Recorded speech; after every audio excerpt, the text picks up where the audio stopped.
Hello everyone, welcome to the config and tech video for F.E.A.R 1. I've got a lot of stuff open down here because we're going to be configuring the base game, extraction point, and Perseus mandate, the two DLCs. So three things in this video we're going to be setting up, but it won't be too bad.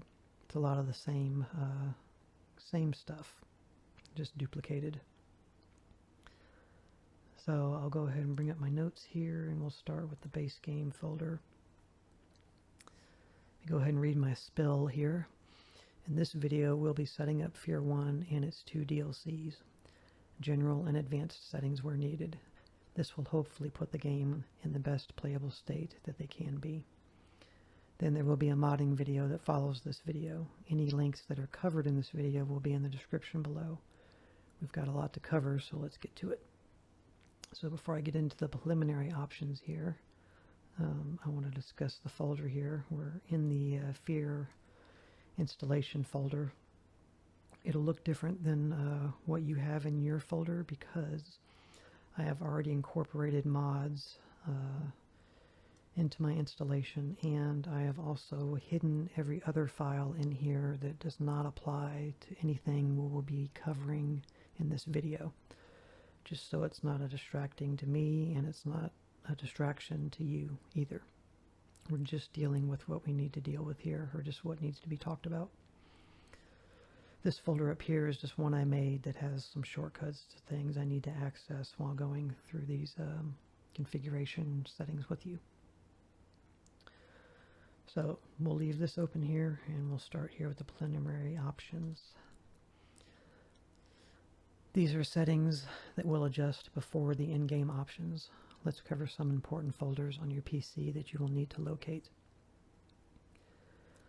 So each game, the base game, Extraction Point DLC, and Perseus Mandate DLC, they all function as a separate thing. So they each have their own settings file location, and then they each have their own save file location, and I've notated all those locations here for you to be able to find it on your computer. Just go to the same, most likely the same thing unless you've specified differently.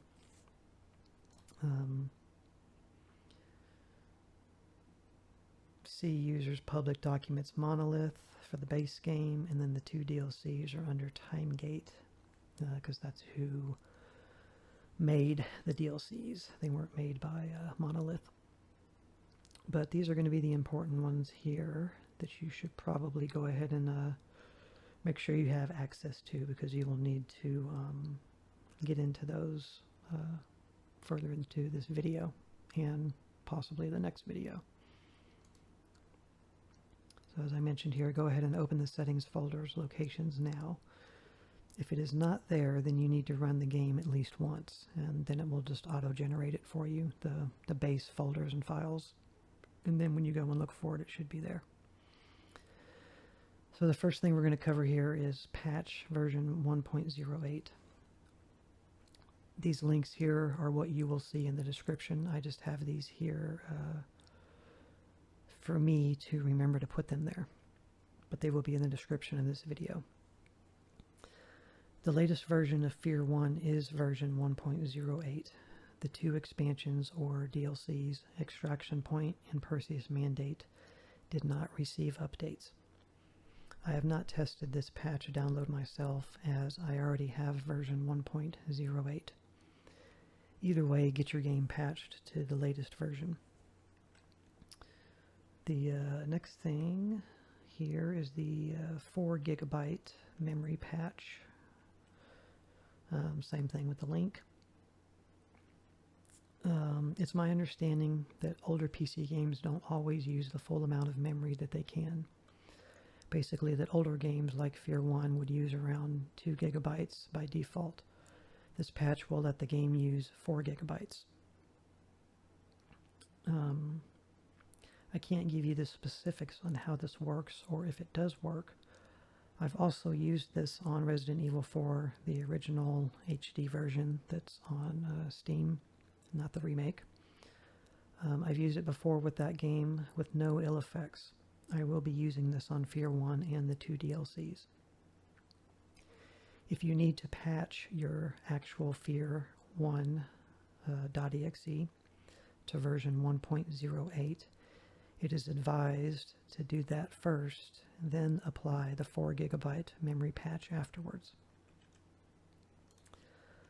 Your antivirus software may give you warnings or try to block the new .exes you make by doing this. Don't worry, it's just a false positive on the file. Antivirus software doesn't like new .exe files being created this way and usually views them as hostile. So you may get a warning, or your antivirus may put it in quarantine, and then you'll have to go in there and take it out of quarantine and tell it to ignore it or exclude that file in the future. So the next time you try to execute the .exe, it doesn't do the same thing to it again. F.E.A.R 1 and the 2 DLCs have their own .exe. So you will need to patch all 3 of them. Let's now take a look at how that process works. So I'll go to my shortcuts folder here. So back up here, if you download this link to get the 4 GB memory patch, when you get it, you will be given a zip file, which you'll need to get something like 7-zip or WinZip or WinRAR or something like that. I'm using WinRAR to open these files. The easiest way to think of these files, zips, RARs, all that, they're just a compressed folder, basically. They just hold other files, but unlike a folder, they compress the data size of the files that are put in them.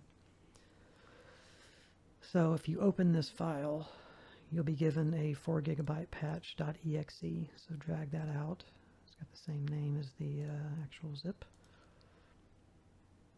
May be hard for you to see, but there's a little shield icon on the bottom right corner of it, meaning that it's already pre-configured to run as administrator. So like if you were to right click on it, you could select here and you'll see the same shield I'm talking about. You can manually tell it to do it, but if you see that shield, you don't have to do it. And when you start it, it'll pop up the little thing and say, are you sure you want to do this and everything? And you say yes. So you'll need to go to this folder here, which is, it may not be called F.E.A.R 1, that's what I called it, wherever you installed the base game. And I'm using the Platinum, I think it's the Platinum Edition, which comes with the 2 DLCs. So your data folder structure may vary a little to mine, depending on what version of the game you have. I think there's a Platinum, there's like a Gold version, there's like a Director's Cut, just stuff like that. So they may all have different structures of file. Anyway, start here, and you don't care about any of these files. You don't care about that F.E.A.R.exe. You want to go into F.E.A.R folder and then use this F.E.A.R.exe. That's your base game. I'm not going to select it here, but you would say open, and then it will pop up a little window with the 4 GB patcher, and it will let you know if it succeeded or failed at patching it. It's instantaneous, and you're done. So this will patch the first game. When you're done doing that, back out to the previous root folder, just so I can show you the starting point again. And if you go back into where we were, and then you open the F.E.A.R XP, this one is extraction point. They just abbreviated extraction point with XP. So go into this one, and then you want to take and use this program on the F.E.A.R XP.exe and patch that one as well. Back out of here, and then back all the way back out again to here. F.E.A.R and extraction point are kind of interwoven together. They're files.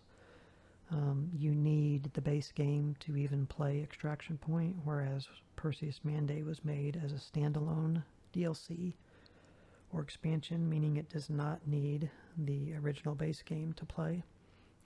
So it's installed in its own folder. So you want to open that up, Perseus Mandate. And then you want F.E.A.R XP. They didn't change the abbreviation. They're acting like it's extraction point 2, or like the sequel to extraction point, but it isn't. Perseus Mandate's its own thing. But they left the naming scheme the same and just called it 2. So patch that executable. Then you'll have the base game and both DLCs patched to accept a higher usage of memory. And the memory I'm talking about, you know, it's your PC memory, but it also may be referencing the virtual memory too that it can use. I'm not totally clear on that, and that's my fault for not getting a better understanding of this, but it has to do with the memory. And I have tested already, before we even get into the gameplay, I've tested my game with all of these configuration changes and mods and stuff, and everything's cool, at least so far. I haven't had any issues. So no ill effects for patching it with this. And I've used something like this before. I think I might have even used one that was a 3 GB memory patcher for something, and I didn't have any issues either then. Okay, so I'm going to go ahead and delete that because we are done with that. Let's get back down to where we were here. And we'll go back and back. And for an example here, when you patch the executables with the 4 GB patcher, it will automatically make a backup of your original file, so don't worry about it. You can always recover your original if you want, and you don't have to back it up manually beforehand. The patcher will do it for you. And if you look at it, the file size is 5.16 megabytes. So the file size didn't change even though it was patched. So that's why I left this file visible, because that's your original file. It just puts the .backup extension on the end to make it kind of a non-file, or a file that the game is not going to look at and ignores. So if you want to recover the original unpatched, just delete the one that you patched and then erase the period backup, and then you'll have your original back. All right. The next thing I want to discuss is compatibility settings. This setting should be adjusted after you apply any of the patches. It's likely that Windows will automatically set this for you, like the first time you run these games, and then when you exit them, it might say something like automatically applied compatibility settings, which is okay in this case if it says that to you. Or it may ask you, did the game run correctly or something, and you just say yes. That still might be the situation where it applies these compatibility settings, but I think it will actually say that it's going to automatically apply compatibility settings to make it work better or something. But you still need to verify that it's done it. And I want to show you the manual way to do it so you can do it for other games, because this will help you in other games as well. If you are playing any older PC games and you see the game in a small window in the upper left corner of the screen, when you're full screen in the game, it's like completely black full screen, and you see just like a fourth of the game in like a little window at the top. This setting adjustment I'm going to show you will usually fix that and make the game display correctly, filling the screen. F.E.A.R 1 and the 2 DLCs all have their own .exe, as I already said. So you will need to also do this 3 times. And I will show you this technique. It's not really a technique, but it's something worth knowing if you play old PC games and you don't know it. So what you want to do is you want to right-click and select Properties on your exe. So we'll start with the base game here. It's the same for all of them. Right-click, go to Properties.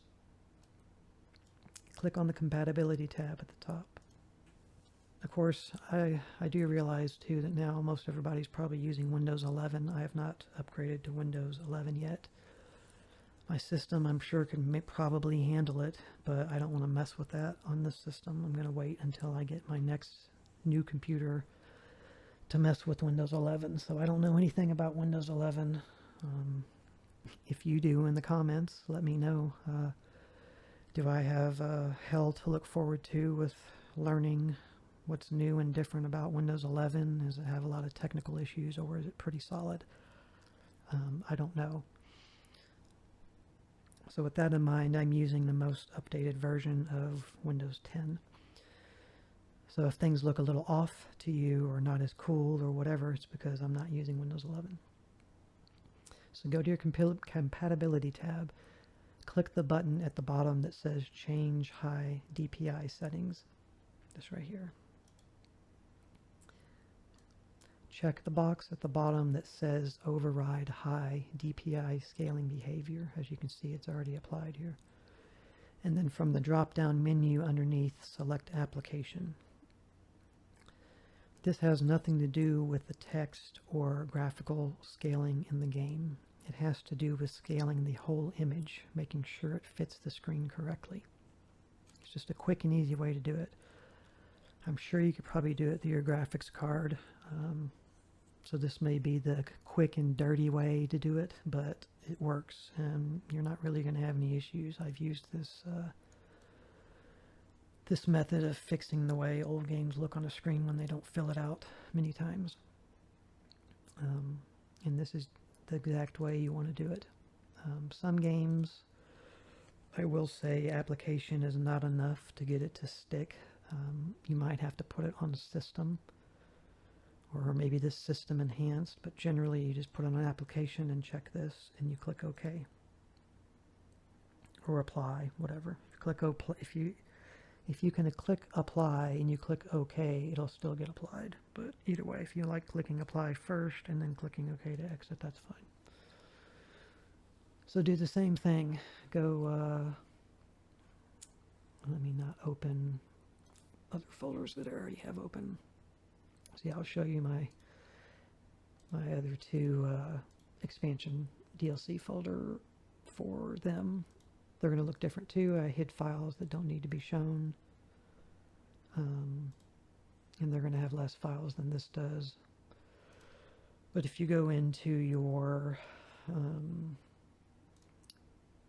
F.E.A.R XP folder, which is this, right click on that. Now let me mention again, don't do this fix first before you patch or anything, because when you patch, you're creating a new executable that will not have this applied to it. That's why you need to do these after you've made the executable by patching it. Otherwise, these settings won't be there. So same thing, go to compatibility and click Change High DPI Settings and do the same thing. Another thing worth mentioning, this is also the way that you force a program to run as an administrator, so that you don't have to right-click it and click Run as Administrator every time. If you apply it here, it'll make it so every time you run the executable, it runs it in administrator mode, because sometimes you need to run programs, or not so much games, but programs. Programs that you would use in gaming or with gaming, you know, third-party stuff. A lot of times you need to run them as administrators. That's also the way to do that. Okay, so we won't do this on Perseus mandates, just do it the same way, but apply it to all three of them. And then that will, if not fix, keep it from happening. If you want to see if it happens, just so you can get an example of it appearing just in the corner of the screen and seeing how that looks, to understand that that's screwed up and obviously you don't want it that way, and then apply these fixes. You can go about it that way, then you can see if it actually fixes it or not, you know. So that covers that. The next thing here is going to be low FPS fix. So this is assuming that you're using a mouse and keyboard to play F.E.A.R 1 and the two DLCs. First of all, disconnect any gamepads on your PC if you are playing with mouse and keyboard. If you're not using the gamepad, unplug it. This goes for any game on PC that you play. There's been plenty of games, I can't name them off the top of my head, but there's been plenty of games that I've had control issues with my mouse and keyboard because I had a gamepad plugged in still. That's how I learned to not do that. I mean, unless you're dual wielding or tri-wielding, you know, a keyboard, mouse, and a gamepad, you know, don't leave the gamepad plugged in if you're just doing a mouse and keyboard only. Even if you are playing with a gamepad, this fix may still apply to you. I always play this game with a mouse and keyboard and not a gamepad. This game has a terrible issue with the FPS dropping from 60. It's not a normal FPS drop or dip. Once it happens, it stays that way. In my case, it will go down from 60 FPS to about 24 to 25 FPS. This doesn't happen right away during gameplay. Eventually, though, usually after a few minutes, you'll have FPS issues, making the game pretty much unplayable. It is said that this occurs mostly if you are using or just have installed Logitech peripherals, such as Logitech mouse or keyboard. This FPS issue may still happen regardless of the brand you are using as well.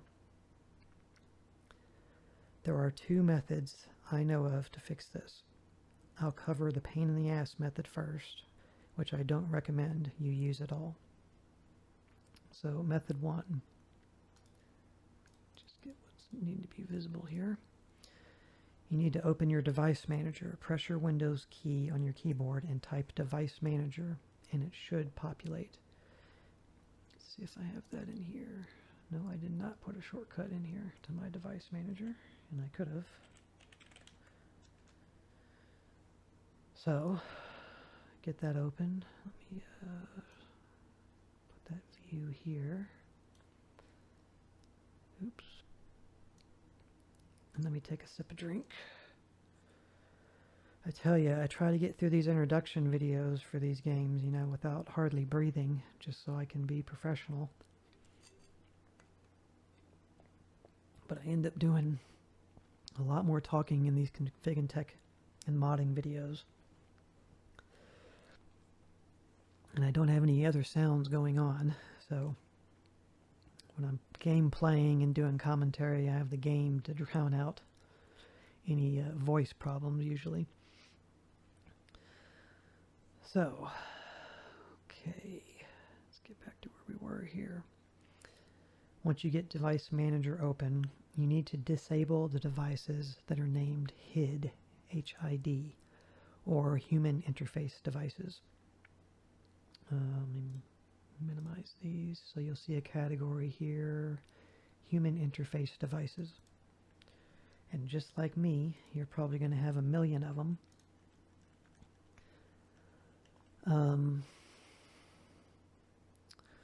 So yeah, you need to disable every single one of these that start with HID.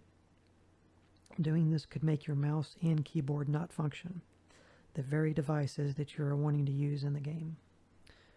Disable them one at a time and check your mouse and keyboard are still working. I used to use this method years ago, but there is a better option now to fix this. So let's look at this method before we move on. So yeah, you'll have to go in here and you'd have to right click and you'd have to say disable this device. And then it will have, let's see, I'm going to do this one just randomly and hope it doesn't like screw anything up I'm actually doing. So you'll see a little arrow, just like you have up here on my Bluetooth. You'll see a little down arrow at the corner. That means it's disabled. And then you have the option to re-enable it. It'll flash and reset. I have my Bluetooth disabled and my wireless network adapter card disabled because I'm hardwired on the internet and I don't use Bluetooth, so I just decided to disable those things. That's why they're like that. So you got to go through every single one of these and do that.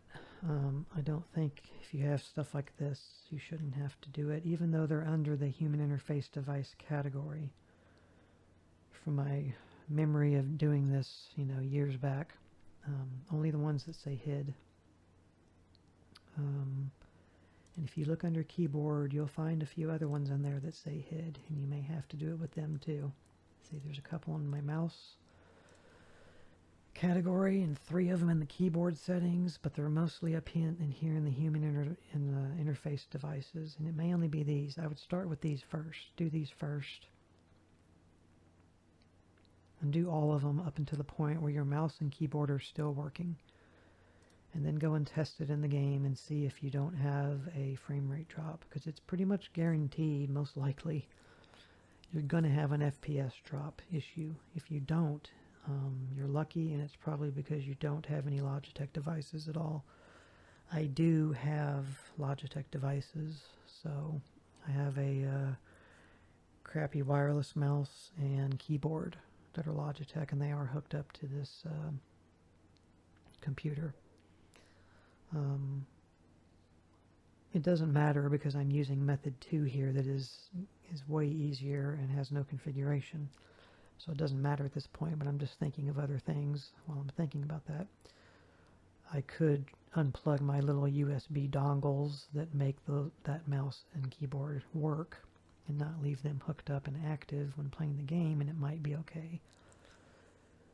But it's also entirely possible that just because you have the drivers installed that these HIDs refer to, that's enough to make you have the FPS issue in the game. So that's how you would have to do it. It's a pain in the ass. I'm really thankful for the guy at this link who made this single DLL file that we're going to discuss here in a minute to resolve this and make it work so we don't have to do this anymore. It was so bad and I got so tired of doing it when I played this game that I made a script file to automatically disable all the HID devices when I was playing the game, and then when I got done playing the game I'd run another script and it would re-enable them just so everything would be okay otherwise. And that's how I got around it. So that's what you would do with method 1 if you don't want to use method 2. You're going to have to do some trial and error with what you have to disable on that and testing. And method 2 is super easy. It's like totally plug and play. No configuration, and it works right out of the box. So let's discuss that now. Method 2, download the direct input FPS fix, and I'll put this in the description. Place the dinput8.dll in F.E.A.R.1 as well as in the 2 DLCs install folder. Say folders, or just need an S. There we go. Your antivirus software may give you warnings over it. Don't worry, it's just a false positive on the file. Antivirus software doesn't like new .dll files usually and views them as hostile. That's it, easy, and no more FPS drops. Let's look at this method before we move on. So I'll go into my shortcuts here. When you download from this link, you will be getting, what will you be getting? It's not in here, I'm just going to show it in the folder. You'll get a zip, and it's just going to, or a RAR or whatever, and it's just going to have this single file, dinput8.dll. And the same one works for each game, the main game and the 2 expansions. So just drag this into here. You don't want that to be in the base folder, the one before this one. You don't want it with that F.E.A.R. executable. You want it in this one with the F.E.A.R. XP folder and everything else. Drag it in there with that, and then go into your F.E.A.R. XP folder, put the same file in there, and then when you back out, from here and you go to your Perseus mandate folder, put the same file in your purse next to your XP2 file, and then all three games will have the FPS issue fixed. You shouldn't have any not to say that you won't have FPS drops for other reasons, but it's not going to be due to this issue using Logitech stuff or possibly other brands. It's always, this problem is always talked about in the circles of Logitech, but it may not be entirely just Logitech. But this fixes that problem. Okay, so highly recommend you do that if you're playing F.E.A.R on PC. But definitely test the game yourself. Play it for like the first 10-30 minutes, and if you don't see any FPS issue or notice that, wow, it's like super laggy constantly all of a sudden, and look at your frame rate, you'll be able to tell it'll be at like 24 or 25 or so.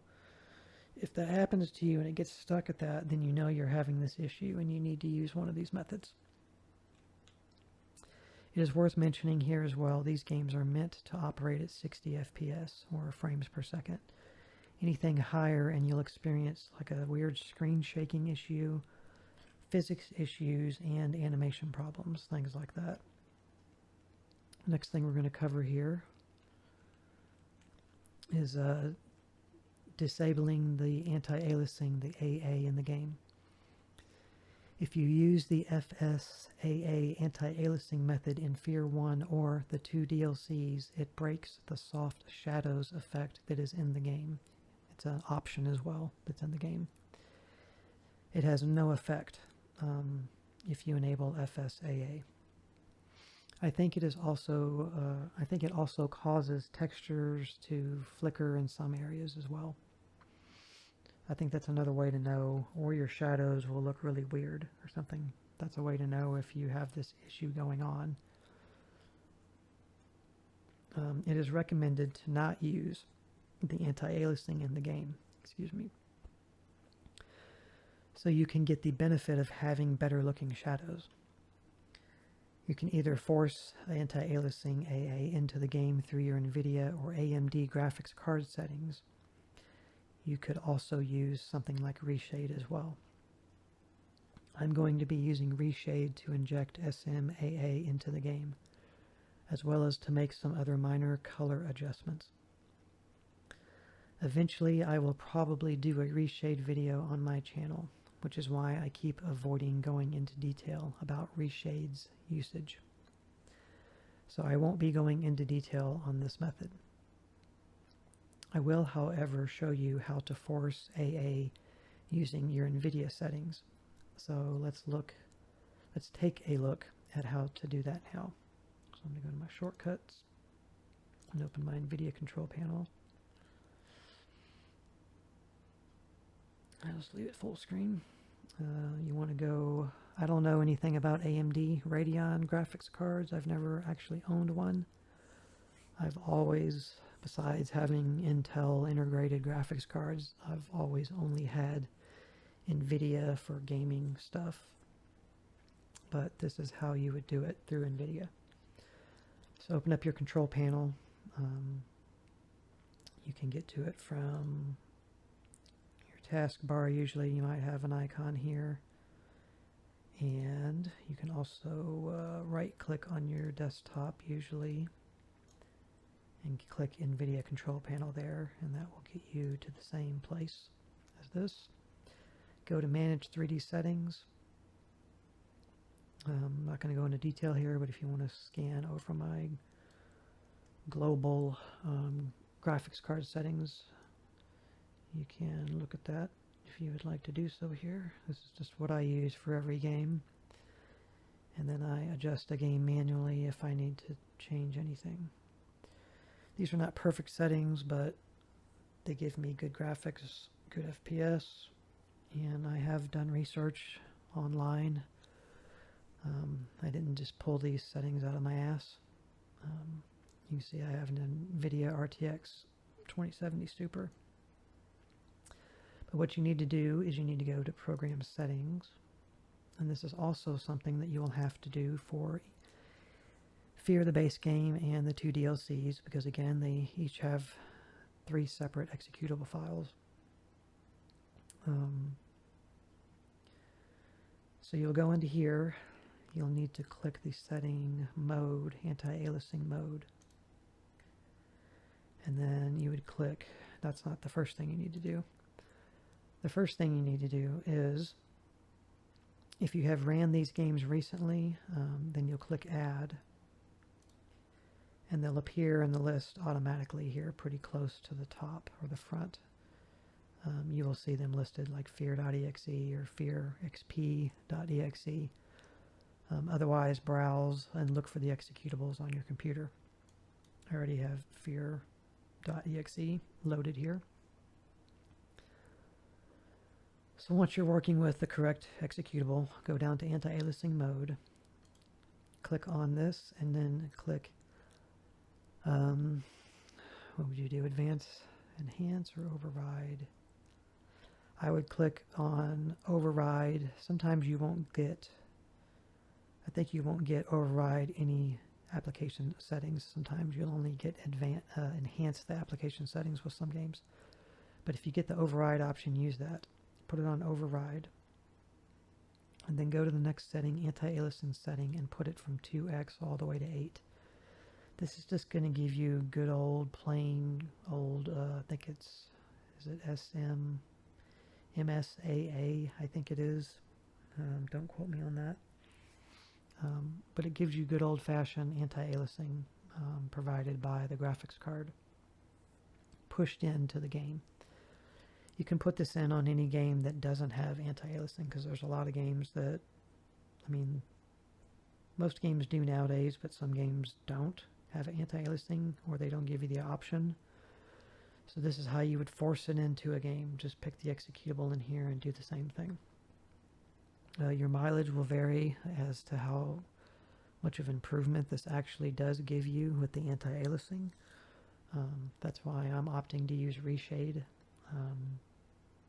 You could also get away with a Sweet Effects preset, which is what reshade used to be, or has been turned into. It used to be called Sweet Effects. There may be some Sweet Effects profiles floating around out there for this game, because this game is so old, but I would advise you to use the latest version of reshade, which is what I'm using. And you can force better forms of anti-aliasing than this using reshade. But this is a quick, dirty way to push anti-aliasing into a game. So that is what you would do to do that. I'm going to put my settings back at their defaults. I can just click cancel. And you will need to do that, like I said, 3 times for each of the F.E.A.R executables.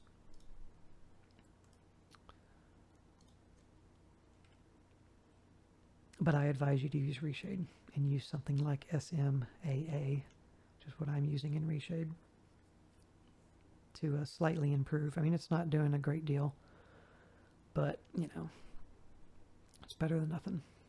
And it's better than using the anti-aliasing in the game and having to not get the benefit of soft shadows in the game, because soft shadows make the shadows look better. So let me take a little sip of drink here. Getting into some good stuff here with settings.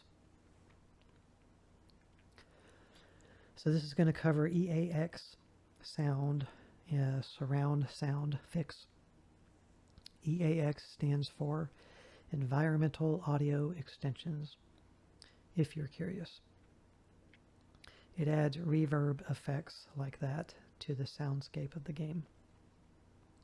You should be able to use this software fix for other older games that utilize this same audio format, meaning takes advantage of the EAX, which is a creative, the company Creative Labs, Creative Sounds. That's their thing, is this EAX sound. So any older game that uses that, you can use this method to make this work in this game with them as well. While in the sound settings in the game, being F.E.A.R, you'll most likely see three options grayed out. Enable HW mixing, which is hardware mixing. Enable EAX 2.0 and enable EAX Advanced HD. You'll see them there. It's quite possible the HW mixing setting will say on, but all three of them will be grayed out and not selectable, not adjustable. This means they're not active and not working. There are multiple ways to address this, such as Creative Alchemy, DSOAL, Indirect Sound, and Realtek 3D Sound Bank, or Sound Back. I'm not sure which it is. Sound Bank sounds better. Some work, some partially work, and some don't. For years, I've played the game without these features on. The last time I played the game a few years ago, I had half of it working, and I could tell there was an audible difference, but I didn't have it working completely. In getting all this information together for F.E.A.R 1 to present to you on YouTube, I finally got it all working this time. Pretty sure, 99.9%. So it will be my first playthrough ever with all the sound options active. Not my first playthrough, but my first playthrough with all the sounds working as they should, with good proper headphones, so it's going to be pretty sweet. Keep in mind, watching this on YouTube, it will not matter much as the audio in the videos, when it's on YouTube, is in stereo. However, when you're playing this yourself with surround headphones, you should be able to tell the audio is a lot better. I am using the Creative Alchemy method for my fix. I know Creative Labs for being the makers of the Sound Blaster 16 sound card. I remember having these back in the PC gaming days of the 90s. So, the first thing, go download and install Creative Alchemy version 1.45.20 from this link that I'll put in the description. It's a little third-party free program. Then go and download and install Generic Alchemy De-Restrictor version 1.0 from this link here. This is like a mod or whatever to the main program, which will make it work correctly with F.E.A.R. If you just download and install the program alone, I don't know that it will work. I'm using the program, and this is instructed from what I read online on the PCGamingWiki, and it's working.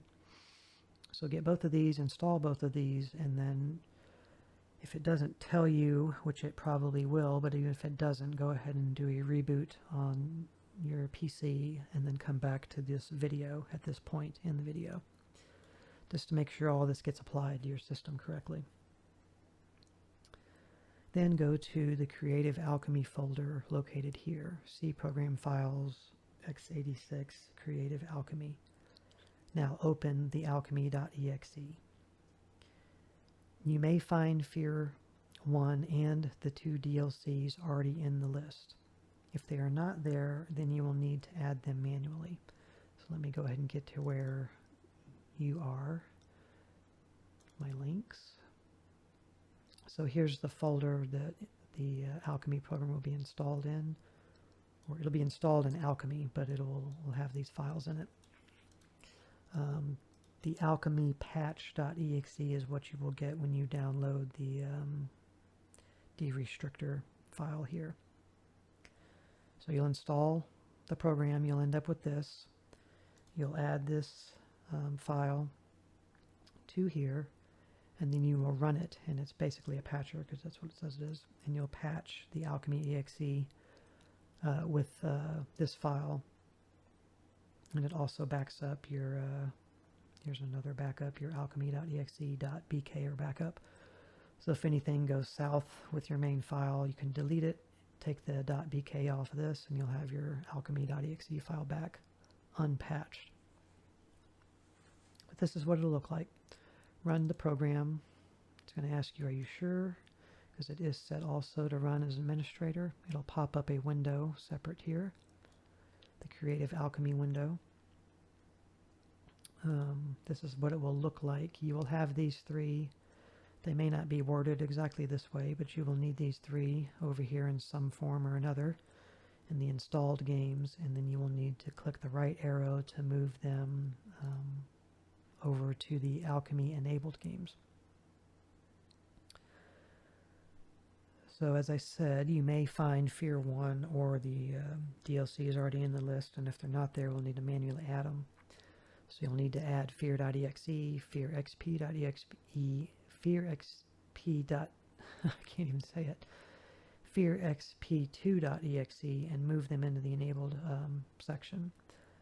And then you would turn on all three EAX options in the game. So let's take a look at how creative assembly works, which is what we are now doing.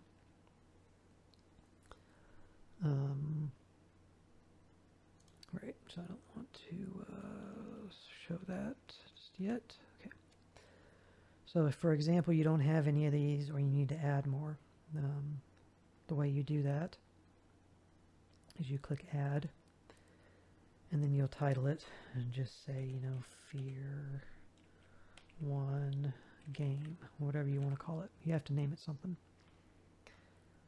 The ones that could be in here,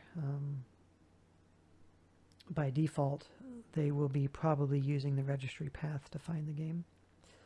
What I ended up doing, I'll just go ahead and explain it, is I ended up having just, I think it was extraction point in here by default, and I had to add F.E.A.R 1 and Perseus Mandate manually. And since I had to do that and all that, I ended up just removing the one that was already in here, so I had nothing, and I manually added all of mine just because I wanted to manually make sure I set them up correctly and the same. So what I ended up doing was I used the game path method itself and went to, for example, let's back out to the game path that leads straight to this folder, to this exe. So I just browsed and searched my computer for the exes, each one of them, like I said, that you'll need to do.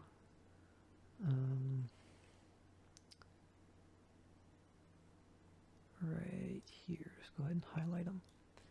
So you need to search each one of these and add them.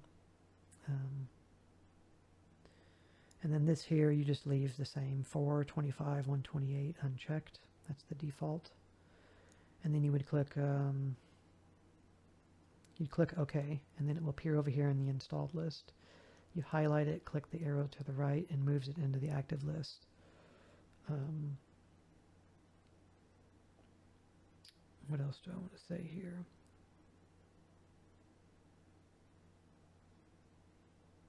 You only need to do this process once for all three games, meaning add them to here. Once they're in this position, you're good. And you just close the software, and you do not have to run creative assembly before or each time you want to play F.E.A.R. It's just automatically fixed once it's applied here. Creative Alchemy will do the rest on its own. But you'll still need to check the EAX settings in each game and make sure they are active. Right. If all went well, when you look at the sound options in F.E.A.R 1 and the 2 DLCs, you should see the 3 enable options are selectable, which would be these. They'll all be selectable in white, and you'll have the ability to turn each one off and on, and you'll want to put each one of these to the on position in all 3 games.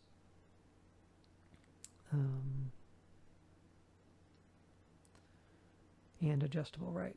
So put them all in the on setting. So once you've done this, if you need to edit anything, just highlight it over here and click edit, and then change. As you can see here, there's my path. DMyGames F.E.A.R 1, and then F.E.A.R, and then it finds the executable in there that it's looking for.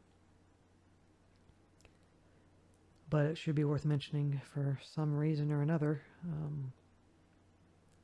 ones that are preset in here, or not preset, just once you've made one and given it a game title, it won't let you go back in here and change it or erase anything. So you would have to delete and start all over with the adding a new one again. It won't let you change it once you've titled it. So it's not a big deal if you screw it up. Just, you know, you might want to be sure what you're naming it before you name it. But if it's a problem, just delete it down here. This is how you delete it, and then you'll add it again and start over. I'll show you each one. Oops. Yeah, if you double click them, it moves them over as well. You can see it's just going to the folder that it needs to find the executable. Yours may be labeled slightly differently, but you know, just do it accordingly. You don't have to manually type it, just search it so that you know you're getting the right thing. And you're good. Close that. So that will fix, hopefully, for most people. It worked for me, and it was the thing that finally let me use all three of those options, I think. I think I only had hardware mixing available the last time I played it. I was able to see that and select it in white and put it in the on position. I used, what did I use?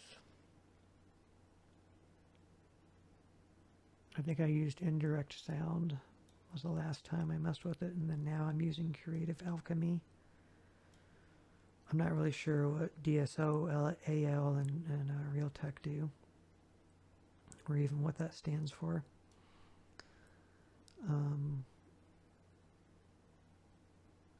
So yeah, that made all three of the settings available for me now to put in the on position. So I'm super happy about that. So the next thing we'll cover here is additional EAX fix. This is an extraction point DLC specific fix only. The above initial fix is still required for that game. I will go over this additional fix in the modding video as it goes better with adjustments discussed in that video. FOV adjustments. You will need to apply this file to F.E.A.R 1 and the 2 DLCs as well. They all three need their own original file for this to work for each one. This can easily be set using a .txt file, as the game has no FOV or field of view adjustments in the game options. I am using a 1920 by 1080p resolution. If you are going for a 4K resolution, then your FOV setting may need to be higher than mine. This game uses a vertical FOV, by the way, and not the standard horizontal FOV. For more information about FOV, please see my video titled Field of View / FOV explanation for PC. It's only 5 minutes long, so go watch it. I'll put the link in the description for you. It explains the difference between a vertical FOV and a horizontal FOV and what number for the FOV that you'll want to use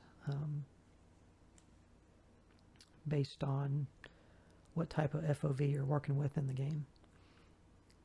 As far as the resolution, I can't tell you what a 4K resolution should use for an equivalent to a 1920 by 1080p resolution. I can only tell you with what I'm working with, as I am not playing stuff in 4K. I don't have a 4K TV.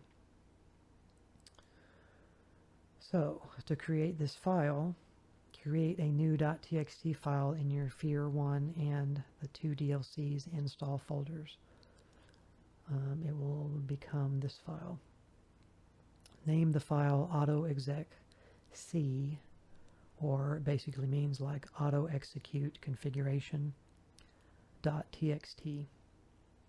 Inside that .txt, write the following. I'll go ahead and open my file. FOV, capital Y, capital W for widescreen, space 60.00. Remember, this is for a 1920 by 1080 resolution. This will give you a 60 vertical FOV.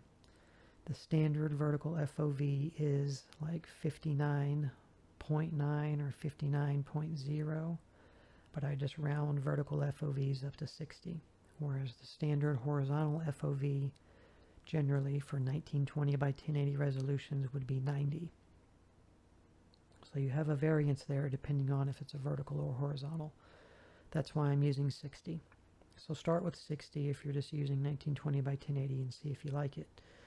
If it's not enough, then you'll need to increase this number. If it's too much, you'll need to lower it. You'll just have to make adjustments, but this should put you in a pretty reasonable spot.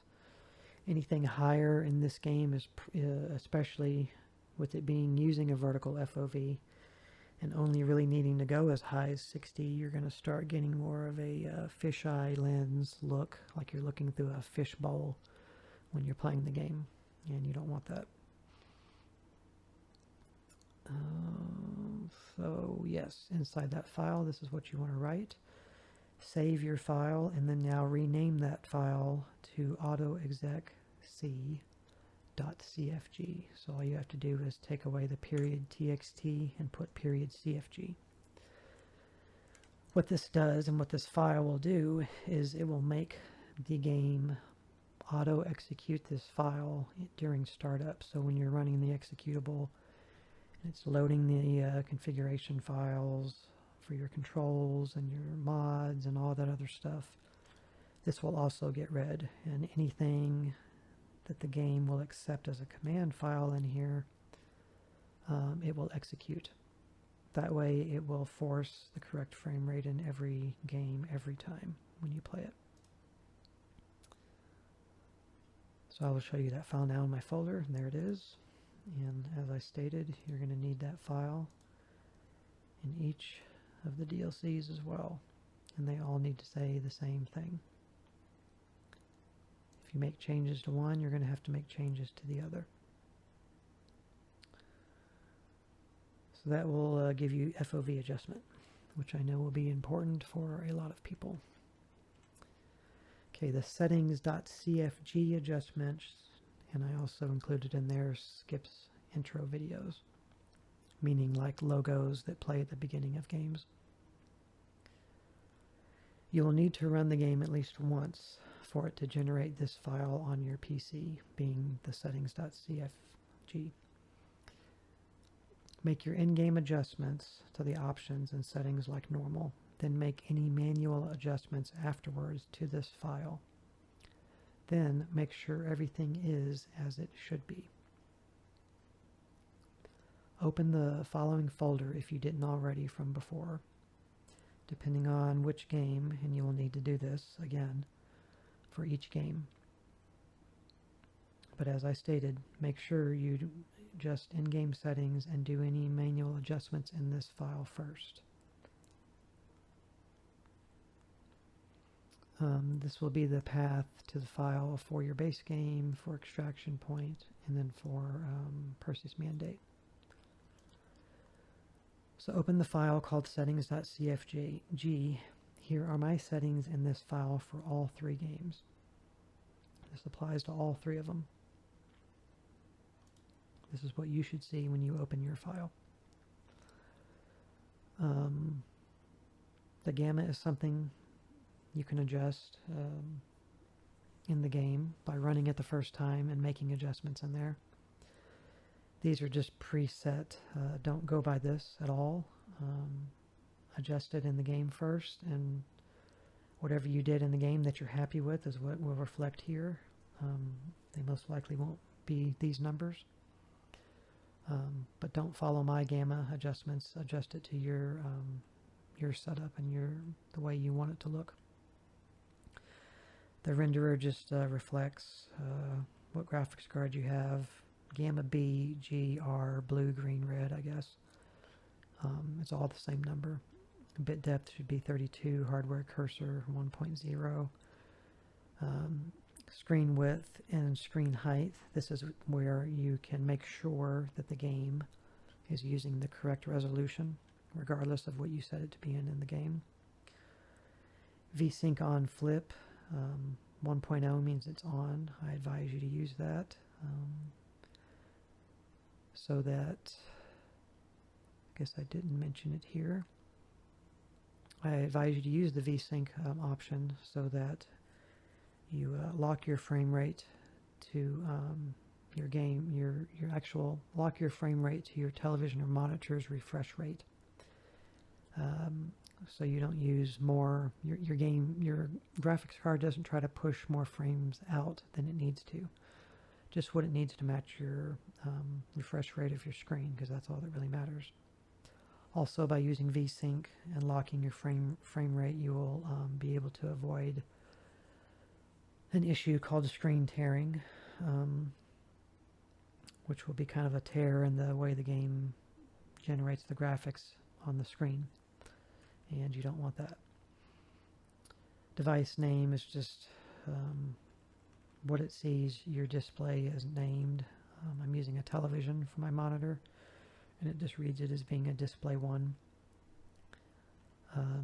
Restart renderer between maps. I'll touch on this again when we get into the other actual in-game settings, because this is another in-game setting, but I'll go ahead and explain what that is.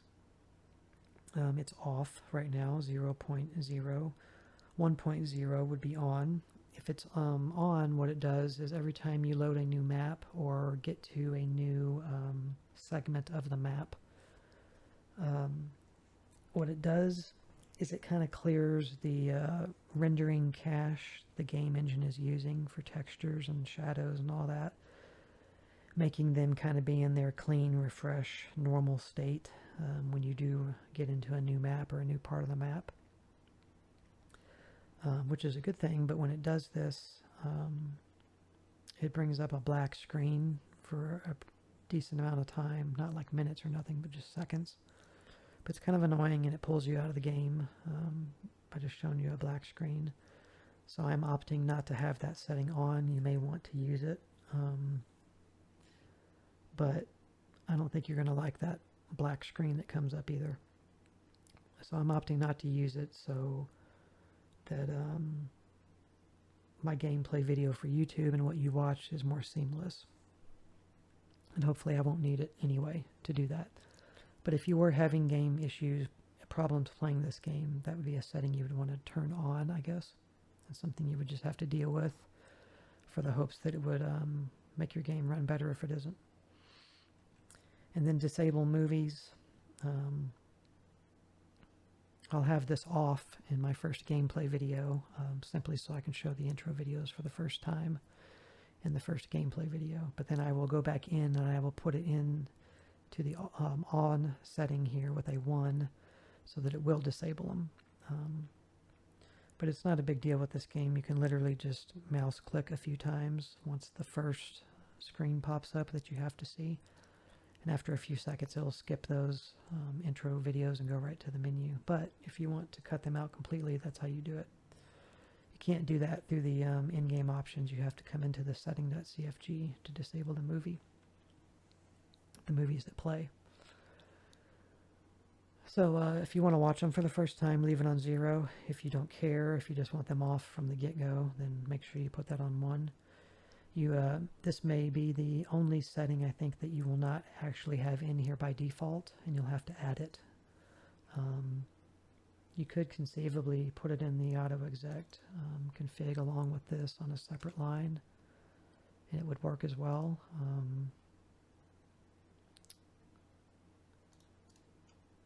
You would have to just say disable movies. You'd have to write it without the quotes for sure, because this is not taking quotes. You have to remove the quotes, but it may not work. But it definitely works by doing it through the settings CFG. So I wouldn't even worry about it, but it's just worth mentioning that something like that could be utilized in an autoexec.cfg file, which you use in this game and you can use in older games as well. So we're already talking about these settings. So once you are done adjusting these settings and you don't want to change any of these in the game's options anymore either, save your file and then right-click your file, select Properties, and we're talking about not the auto-exec. I'll go into my settings file for F.E.A.R 1, So here's what you'll find that, and then you can see my file. Like I said, I have it on 0 right now because it's in preparation for showing you guys the first gameplay video. I want the intros to show. So you'll right click on this file, go to Properties, select Properties, and mark this file as read-only at the bottom, like I have. This way you won't accidentally change anything, as well as keeping the game from changing or erasing anything. Because sometimes in these kind of configuration files like this, if you do not do that, when you run the game the next time, the game will just decide, oh, that's not there, I didn't put that there, it shouldn't be there, so I'm just going to remove it.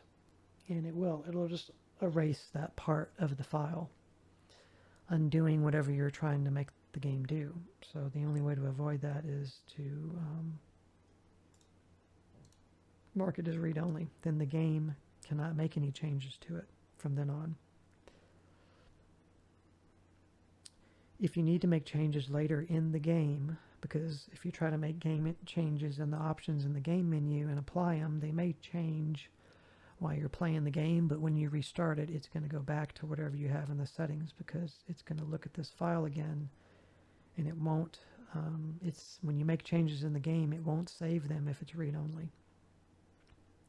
So you'll have to go back in here and uncheck this box so it isn't read-only anymore and apply it. Then you can make in-game changes, and then you can also manually make changes in here if you want to just open it up in a notepad. Because you can still look at it here, but you can't save anything. You can even see, I'm using Notepad++ for my notepad, so I can have a black background instead of white, because I hate blinding white in programs. But as you can see, C++ shows a little lock symbol, meaning that it's read-only and it can't be changed. So I can't change. I don't even get the option to save, if I wanted to. So that's what you want to do with that. And then that will be set and everything will be good. Once you get the gamma set, your vertical sync option, all your resolution settings, and whether you want the intro movie shown or not saved, then make it read-only and you won't have to worry about it anymore, and the game won't mess with it.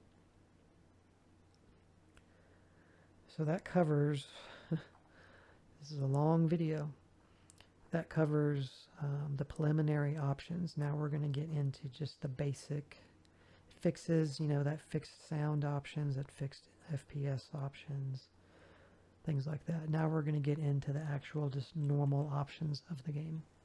And when I do this in videos, I like to cover the game options in the game menu in written form, and I also like to go into the game at the end and show you a quick rundown of the same options visually. And that way I give myself a second chance to reiterate anything verbally that I might not have mentioned in the written form here. So now we'll go over the in-game settings, which are basically the same for F.E.A.R 1 and the 2 DLCs, explaining and showing how to configure them. Let me back out of that. Gets back into the root directory of the base game. So the first setting options you're going to see in the game is the display section.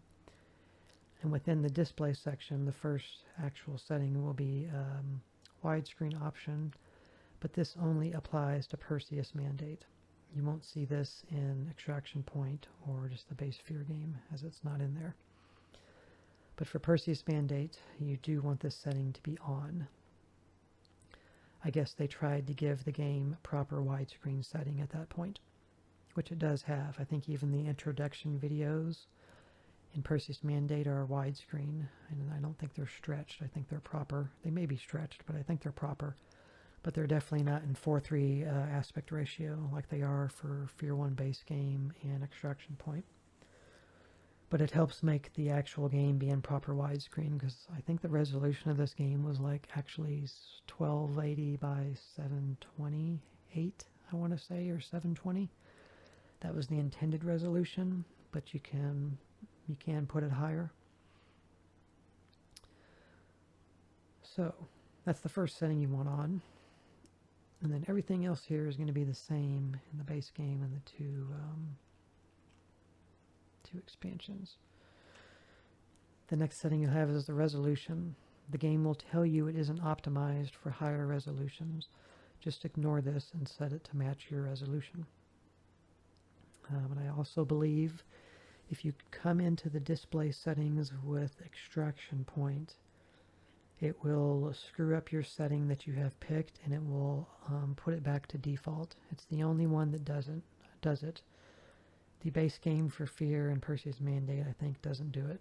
But if you have your setting.cfg file with the right resolution set in there, and you set that file to be read-only, even if that occurs, if you exit the game, restart the game, we're talking about Perseus Mandate here, it will fix your resolution. But once you go into the game options for display resolution in Perseus Mandate, it forces it back into that, and it doesn't give you the option to put it back in like 1920 by 1080.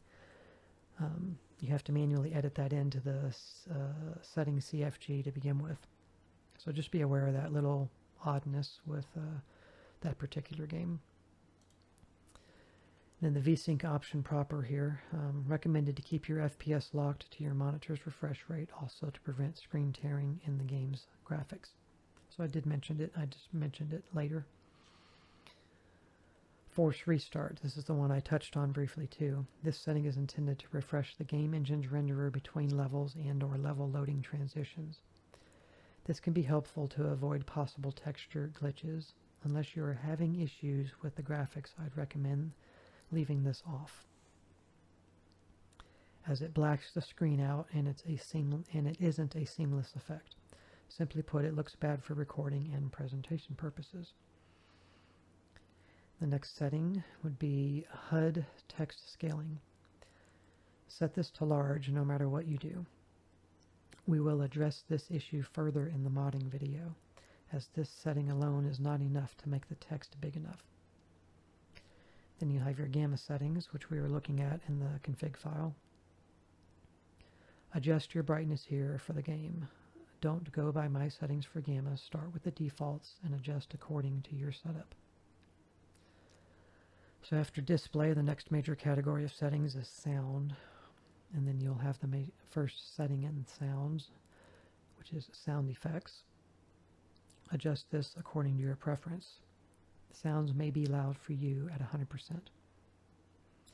Speech, same thing, adjust according to your preference. Affects any of the spoken dialogue. Music, adjust according to your preference. Music can be pretty loud in the game at 100%. I'm opting, since I'm recording it for YouTube and I'm doing commentary, and I don't want it to get drowned out, I'm putting the music at 50%. Enable hardware mixing, and enable EAX 2.0 and enable EAX Advanced HD. These are all things we've talked about previously in this video. Offers better sound effects, audio. If the adjustments above went correctly, meaning in our mod fix, this setting should be white and adjustable. Make sure it is set on, and just do this for all three settings. The next major category, outside of being done with sounds now, is performance. And then the first option you'll have in there is auto detect. You'll also see computer, and you will see graphics card. Don't worry about using these settings. We'll be adjusting things manually. So just ignore all three of those and move straight to the next setting, which is advanced computer options. See the tooltip description for each option in the game that you look at. When you hover over them, you'll see it at the bottom. It'll give you a description of what physics are and what shell casings and what world detail and all that is. So the first thing you'll see is physics. Single player physics, set this to maximum. Multiplayer physics, set this to maximum, but it doesn't matter though, as multiplayer doesn't work in the game anymore. Then for sound, max software sounds, put this on maximum. It doesn't matter though if you're using the extra sound options such as the EAX settings, because then you're using hardware sounds, as this puts you in hardware mode and not software mode for sound. Then you have effects, particle bouncing, maximize this, shell casings on, world detail maximum, corpse detail, great setting, right? Maximum. Then you'll have the next category here, advanced video card options. See tooltip description for each option in the game for this section of options as well. The first thing you will see is effects. Effects detail, maximize this. Model decals, maximize. Water resolution, maximize. Reflections and displays, maximize. Volumetric lighting, on. Volumetric lighting density, on. Next section is not categories, graphics. F.E.A.R, this is a very important one. Make sure you have this setting off. If this setting is on in the game, soft shadows will not work. You may also experience texture glitches. Force AA on through NVIDIA, AMD, or using Reshade to inject AA, as we mentioned already in this video. Light detail maximum enables shadows on, of course. Shadow detail maximum, and then soft shadows you want on. I think when you first install these games, this setting is off by default. It is a very taxing effect if you have a low-end computer or a computer at the time that did not have great specs to run this game. It's not going to be taxing now. So make sure you put that on. And if you do put this on, or I should say, if you do decide to use the F.E.A.R filtering, or not filtering, anti-aliasing for some reason, then you might as well go ahead and turn soft shadows off. But you should be turning the F.E.A.R off so that you can use soft shadows. Next thing is texture filtering, anisotropic 16x. Make sure it's set to that. You'll have to pick that. Texture resolution maximum, videos maximum, whatever that does. And then pixel doubling. This you do want off. This setting forces the game engine to render the game's graphics at half the resolution, no matter what you set them at. It only makes the game look worse visually to gain performance. That's its reason for existing. But you do not want that on. As well as DX8 shaders, you want this off. This game forces, or this setting forces the game's engine to only utilize DirectX 8 shaders.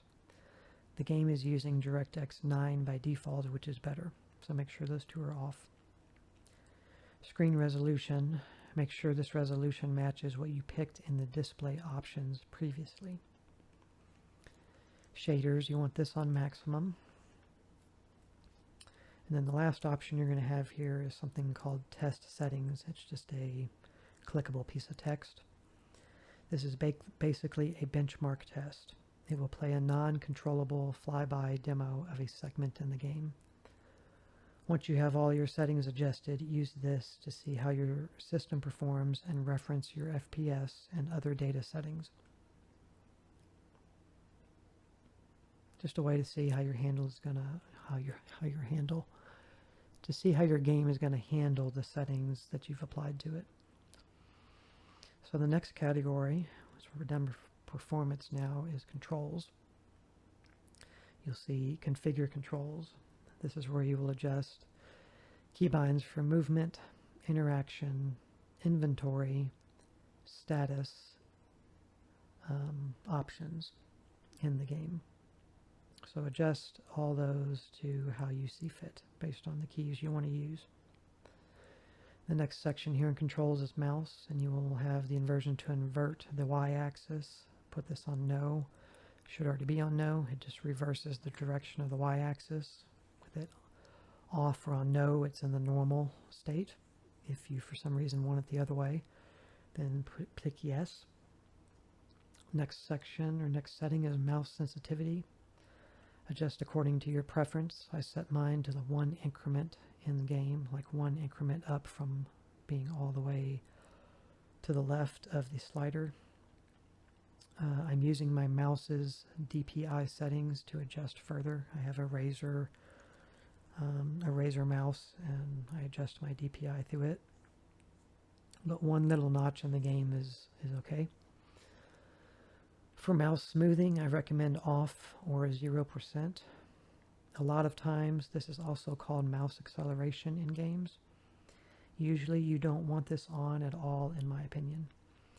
Any smoothing or acceleration can actually give you less precise control over your mouse movements or make it worse. You just have to mess with it a little in each game that offers it as an option. In F.E.A.R 1, I don't feel it is needed at all, so I put it all the way at 0. But depending on the type of mouse you're using, and drivers and software that is running your mouse, it may give you better control. Configure joystick, gamepad. Adjust any gamepad settings here if you are using one.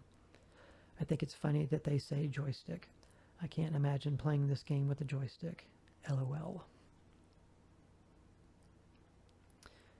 And then your last option here is restore defaults. It'll just put your gamepad and keybinds on your keyboard and mouse all back to normal. The next major option here, since we're done with controls, will be game. And the first option you'll be presented with is crosshair.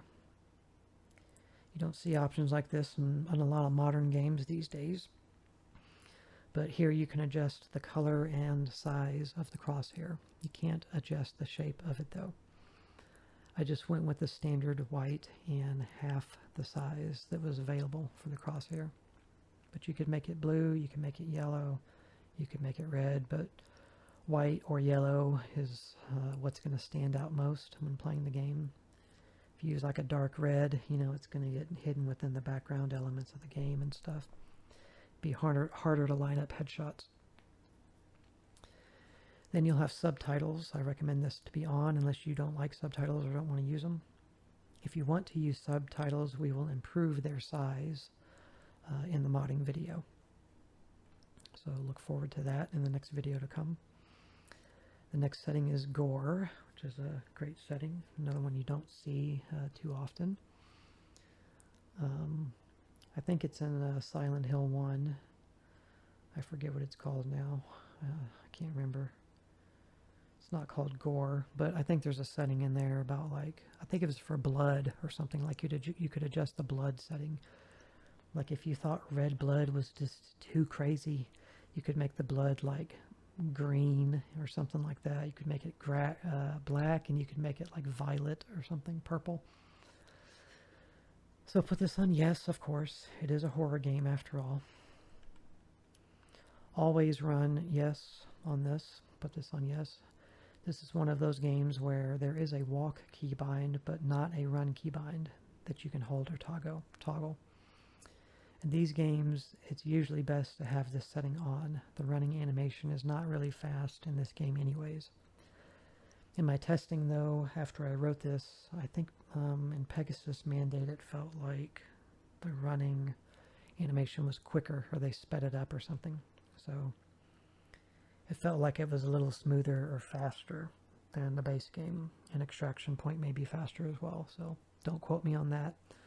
But the base game feels pretty slow even when you are running. It's more like when you're walking, it feels like you're slow walking, and when you're running, you're kind of fast walking. But yeah, put this on because you don't have a button to control your run speed, just your walk speed. There's a keybind for walk, but turn that on. Toggle crouch, adjust according to your preference, determines whether you have to press and hold to crouch or press to crouch and press again to stand. That's the difference. I find myself only really using toggle crouch in stealth games because you end up crouching a whole lot in those games. So I have this set to no. I'd rather it just be a press and hold and then let go of the button for it to stop. Difficulty, moderate equals normal. Adjust according to your preference. I'll be using normal or moderate mode just because I play these games on YouTube for you guys on normal. Message duration, 50%. How long written messages stay on the screen, such as letting you know you just quick saved. It'll say quick saved or quick loaded, and it will dictate how long that message is on the screen. Head bob, I put this at 25% on the bar. I think it's around 50 or a little higher by default. It determines the sway of your character as they walk forward. The effect is a little extreme in F.E.A.R 1 due to the animation, so I opted to drop it down lower than default. Some people may prefer to disable this completely due to motion sickness that it can cause, but I am leaving it on a little bit there. Auto switch weapons, single player only is what I put this on. Based on a weapon priority list, which we will get to at the end here. If you have a handgun equipped and you pick up a shotgun, the game will automatically switch you to the shotgun because it is considered a more powerful weapon. This comes down to personal preference if you want to use this option. I'm going to use it. I left the we'll get to the priority list. You can already kind of see it down there. We're going to get to that and I'll explain it. I left it as default. I didn't change any way the game developers set that up, but depending on what it tries to give me when I pick up certain things, I may change it. But I am using it, but you can opt to not use auto switching weapons at all. So if you have a pistol and you pick up a laser gun or something, it won't switch to it automatically. It's up to you. The next setting is slow-mo effects. This game has, here I'll go here, say yes. The screen displays a graphical effect when using the reflex time or bullet time effect. Usually I hate these kind of screen distorting effects. I'm mostly okay with it here and for this application. And I think it adds to the game, so I'm going to leave it on. But it's kind of a edge blurring or distorting effect to let you know that you're kind of in bullet time, It's kind of like, if you've seen The Matrix and stuff. It kind of does that. So you can opt to turn this off and then you won't see anything. Stuff will slow down in the game anyway still, and you'll hear a sound effect indicating you're in reflex mode. But I'm going to keep the effect on. The next setting is HUD fade speed. I put this on normal. How long graphical effects stay on the screen, such as showing a new weapon or health pack you pick up. It'll briefly show an icon indicating this is what it looks like in your inventory, and it will show it, and then it will dissipate after a set time. And the last setting here to conclude this video is the weapons adjustments. And this is the priority list I was mentioning. If you're not using the auto switch weapons option, then this will not matter. Or if you turn it off, it might not even be selectable. Maybe grayed out. Decide what you consider to be the worst to best or weakest to strongest weapon. Then sort them starting from the bottom of the list up. So you'd put the pistol at the bottom all the way up to like a rocket launcher. Just like I'm showing, pistol, shotgun, rocket launcher would be listed as that orientation. If you do it the other way, then when you picked up a rocket launcher, or if you had a rocket launcher active and you picked up a pistol, it would switch to your pistol, which you don't want. So that basically covers everything that I wanted to go over here.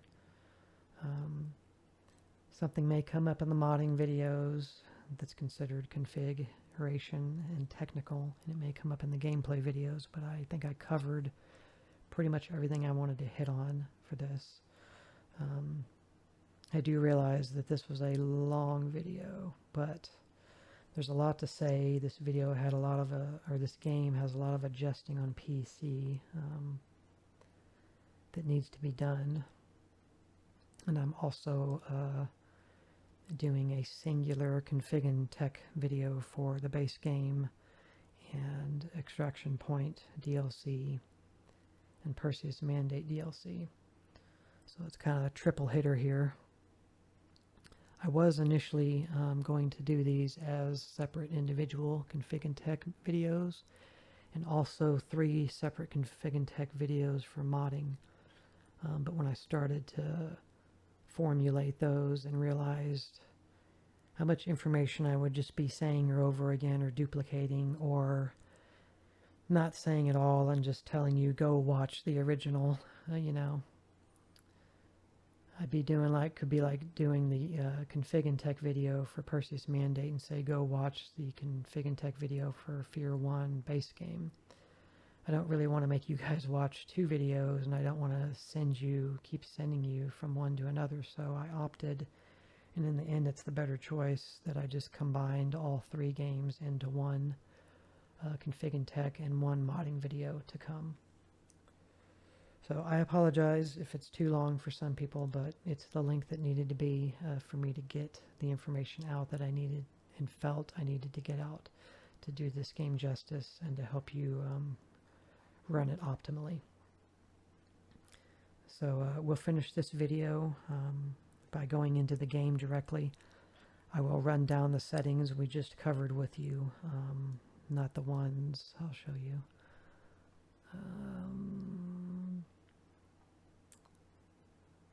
Get to them. So much stuff that I went over here. Can't even find it.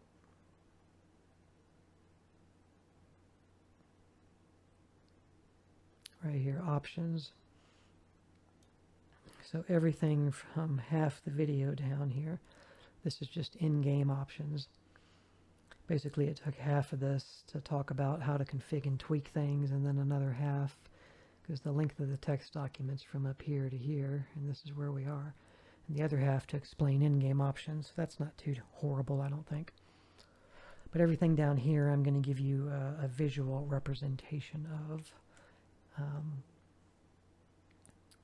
So in the next video, we'll run down the settings we just covered in the game. And then in the next video, we'll go over the modding stuff. So I'm going to do a quick edit cut here in this video, and we'll cut right to the portion in-game where I'm showing you a visual representation of these config and tech options that I want to show you about. So we will see you in the game. Thank you. Bye.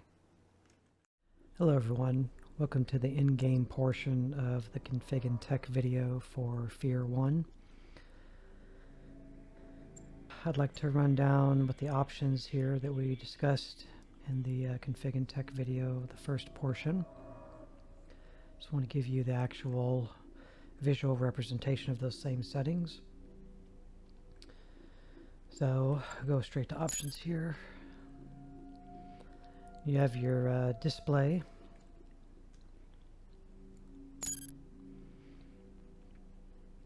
Here it'll give you the resolution options you can pick from, VSync on, force restart. This is where you would optimize video memory by forcing the renderer to restart between maps. This will increase load times but may improve performance. I'm leaving that off. HUD text scaling large, and here's my gamma, which go by your own settings. Don't set it to where I have it, unless it looks okay for you, but it doesn't mean it will. That little line right here is the default. I've got it up a little higher for my color settings and everything. And regardless of how it looks for me, I'll fix it in editing for you guys. So that covers the display options. Go to sounds. So I have my sound effects and speech all the way up, and I have the music about midway, just so it doesn't drown out my commentary. And then as you can see from what we did in the precursor videos, in the configuring and the teching there. We've been able to get all this on and functioning and selectable. So that's how it should look. First time I've ever seen it look that way. Performance. So here's where you have auto detect computer and graphics card. Just ignore. This is what they will look like once you've manually set everything up. One will say maximum and the other one will just say custom. Advanced computer options. So physics, maximum to maximum. Sound, maximum. All maximum and on. And then video card options. Effects, everything on maximum and on. With graphics being the exception, where you want FSAA to be off and pixel doubling and DX8 shaders to be off. Everything else maxed, and pick your correct resolution. And this option here, there's bilinear, trilinear, and anisotropic. 2x, 4, 8, 16x is the best, so put it on that. Just like I have it. And make sure your soft shadows are on, because they'll be off by default if you have not configured the game before, or if you're installing it new or fresh. What else? So that's it. There's the test setting option so that you can watch a benchmark play out, and it gives you readings at the end and tells you like what was your highest frame rate or lowest frame rate or stuff like that. I'm not going to show it right now or at all because I don't want to run the game. I haven't gotten to the gameplay yet. And you got controls, configure controls. You can just see what the different actions are that you can do. Don't pay attention to my keybinds, but as you can see there's a walk keybind, and you can jump and crouch, but there's no run. Fire, melee, throw grenade, use, reload, aim, zoom, slow motion effect, flashlight, weapon slots. You'll only have 3 unless you're using the flashlight mod and the flashlight mod with extras. That will unlock 2 more weapon slots that you can utilize. Change in weapons, grenades, using med kits, general stuff. Scores, refresh HUD, mission status. I'll show all the actual keybinds in action when we play. And then the talk team stuff was when the multiplayer stuff was working, and then looking up or down, centering. Markers, I'm not really sure. It doesn't tell you when you hover over these things what they mean or do. There's no mini-map in the game or any map. Maybe the markers were for multiplayer. I don't know. I tried pressing the keybind in my testing in the game when I was setting everything up again for this, but it didn't do anything.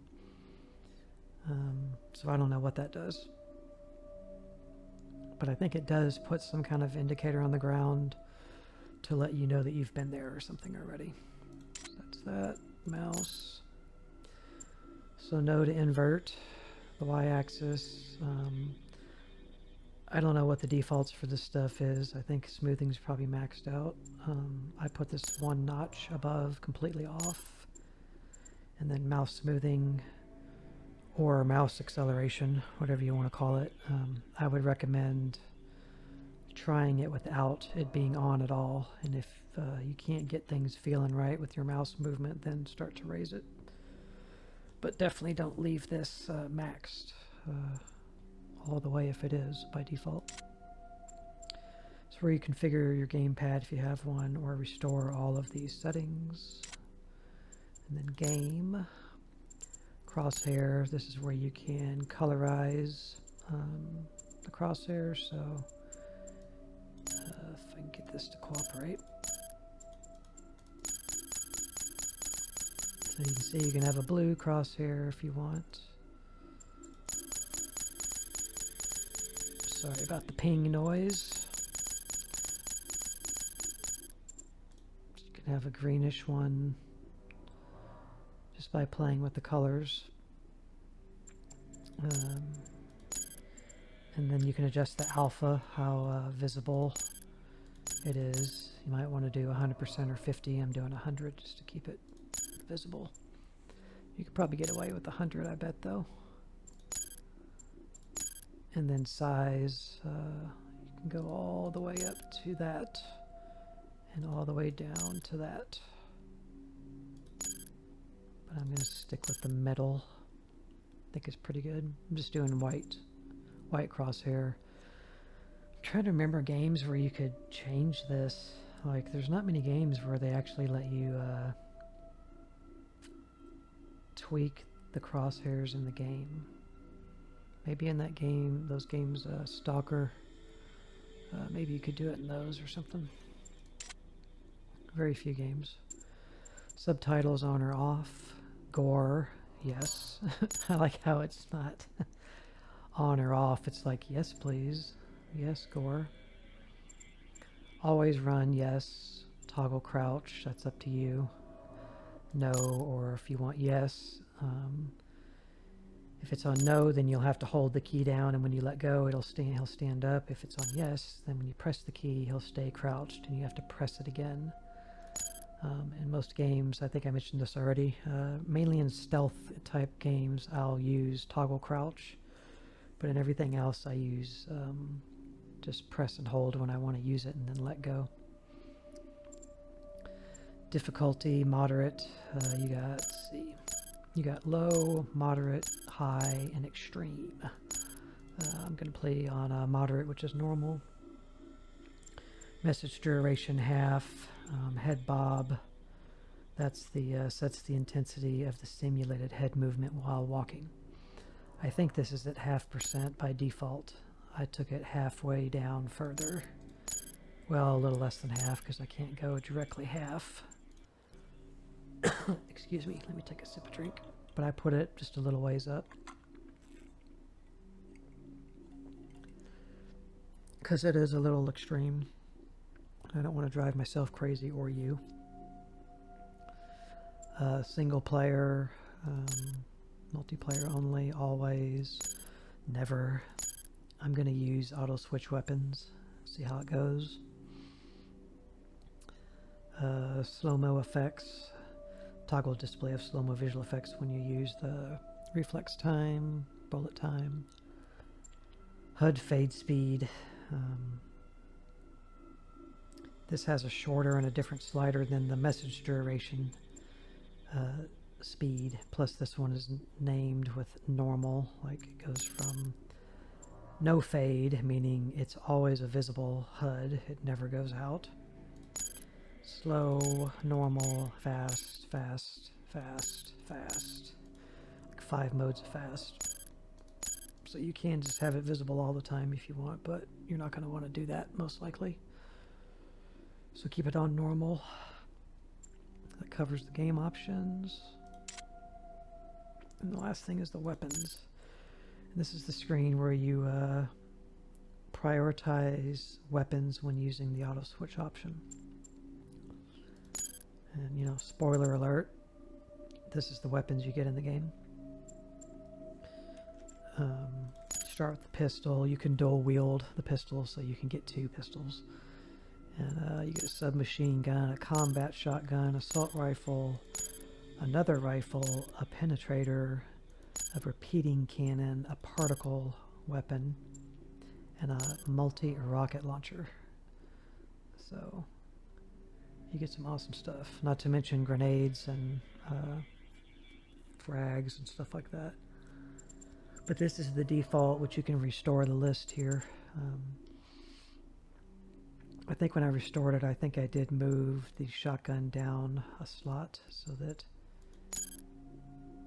you would switch to that instead of this.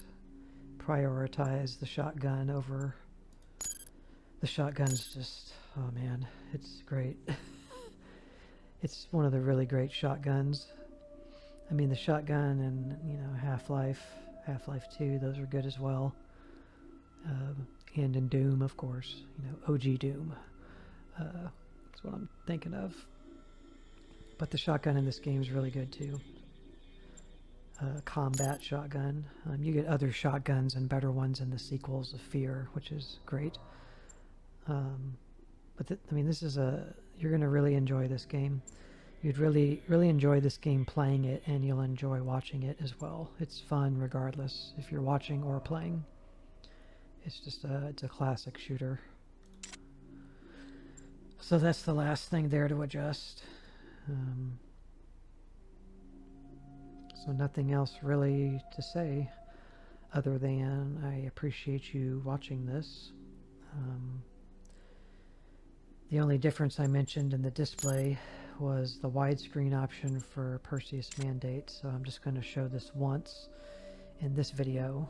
There's only one config and tech video, and it will cover pretty much how the options will be in those other games. I think Perseus Mandate, maybe Extraction Point, adds a few more keybinds. Like, I think they might give you a few different types of grenade options that aren't in the base game, so then you are given more keybinds to make for those items. Subtle differences like that, but all the other setup options are all going to be the same. So thank you for watching. This will conclude the rest of this config and tech video. And in the next video that follows here, we'll get into the modding, which won't be as long as this video. This video is probably going to be close to the 2-hour mark at this point. I went over a lot of stuff in this video, so don't expect the modding video to be that long. It's going to be short, probably 30 minutes, I guess.